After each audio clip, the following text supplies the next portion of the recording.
Jays with a 5-2 win over the Seattle Mariners in the Jays home opener last night. And this is what this is supposed to look like for Toronto this season. Like, for the best case scenario for the Blue Jays, this was kind of it. Oh, she's freaking out. This was kind of the best case scenario for this team. Stepping on the keyboard. You look at like how this team is going to really have some success. Well, the big hitters have to step up. I would say check. Vlad comes up with some big hits, Bo comes up with some big hits, and it really sparks things. And then the rest of the guys in the offense are going to have to come up with some key hits to let them get rolling. Well, I would say check and check. Defensively, they're going to have to play pretty sound. And with one exception, they did that. And then the pitching staff is going to have to step up in a big-time way, and they absolutely did with a phenomenal performance from Barrios. Let's start with the big guys getting the big hits. Vlad and Bo really sparked the Blue Jays in this game, and we said on the Catlin Autocast yesterday, it felt like Bo was coming around. He was starting to barrel up some balls. He loves going the other way, and you got the Bo Bichette special in this game against Seattle as he goes the other way on a pitch, lacing it off of the wall, creating a run-scoring situation for the Blue Jays. That was an absolute rocket, and so this gives you some confidence now around this Blue Jays team. Not that all of a sudden they're going to be the 61 Yankees or anything like that, but this is going to be a team that at least has their big guys going a little bit and can get a bit of a spark from there, because Vladdy is spraying the ball all over the field right now with line drives everywhere. You love to see that. Would you like to see maybe a little bit more elevation and some home runs? Sure, but the line drives get you big hits, and big hits lead to some runs. And this team just wasn't hitting the ball hard at all last week. Some really uncompetitive at-bats against Houston and New York. They didn't have as many of those against a pretty good pitcher in Luis Castillo, who admittedly is struggling to start the season, but he is still someone who I think you have to be very concerned about.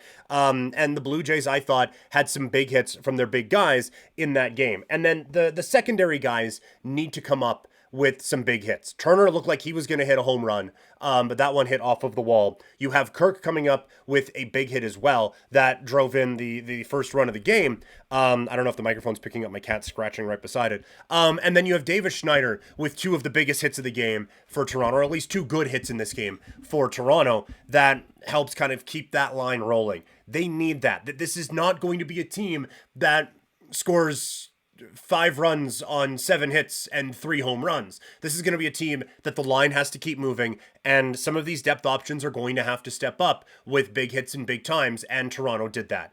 The next big key for Toronto is going to be defense. If you're not going to be a team that scores a bunch of runs, sure would help to stop them. And I think specifically Kevin Kiermaier came up with a couple phenomenal plays out in center field, holding guys to just a single when it looked like a sure double, presumably throwing runners out at third base. But then you also see like Barrios makes a good play covering first base.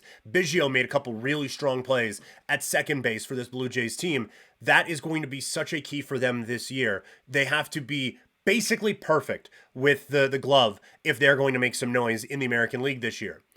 Which is why plays like what IKF did are so incredibly frustrating.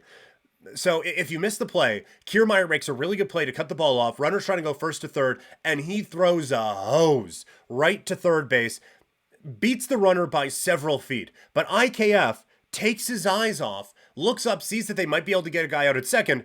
They can't. Looks up, misses the tag basically, comes up throwing, and the ball gets to second base like while the guy is standing on the bag. They go to review, miss the tag entirely. You cannot make that type of a mistake. Doesn't end up coming back to bite him because Barrios balled out. But you cannot make that type of a play. It is just a concentration play. Can't happen. Can't do it.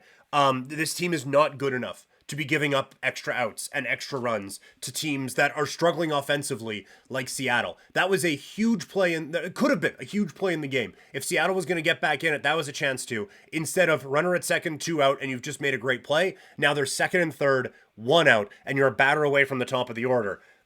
You can't do that. And like I want to like IKF. I liked him a lot when he was with Texas. I thought that he had a pretty good bat and his defensive versatility was a real weapon. The bat has just kind of gone away. He does bounce back with an RBI in the last game, but he has to be the glove guy glove guys don't make those types of mistakes. And again, he's lucky Barrios kind of bails him out with a strong performance on the mound, but you could make an argument that like he has to battle through a couple of extra batters, and now he doesn't get to finish out the seventh inning after he gives up that little bloop single when then they bring in Jimmy Garcia. So it's just, these plays need to stop. Because right now, there is a very easy replacement for him in Ernie Clement, who could just slide right into third base. Biggio can slide right into third base. IKF needs to prove why investing a couple of years and a few $1 million into him made more sense than making the trade the Yankees did for John Birdie, or just spending that money to try to improve elsewhere.